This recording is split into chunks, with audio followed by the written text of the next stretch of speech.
Ergothioneine is a naturally occurring compound that shows up in discussions about foods and ingredients. You'll often see it mentioned when people describe what is present in certain foods or list compounds used in formulation work. In food and ingredient language, ergothioneine is commonly described as a sulfur-containing compound. That wording is mainly a way to classify it by its chemical makeup, not a claim about what it does.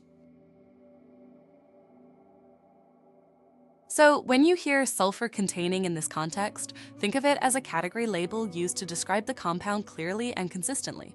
When people talk about natural food sources of ergothioneine, mushrooms are usually the first example that comes up. Different mushroom varieties can contain it naturally, which is why mushrooms are so often highlighted in ingredient conversations. It can also be present in other foods in smaller or less emphasized amounts, depending on the source and how food composition is described.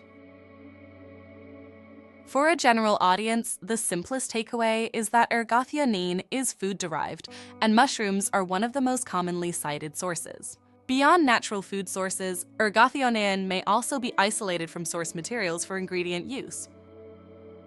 In both cases, the goal is to create a form that can be handled consistently in ingredient development and supply chains. Once it enters formulation work, ergothioneine may appear in ingredient documents, specifications, and product development notes. You might also see it referenced on packaging or labels, either as a named compound or as part of an added ingredient listing.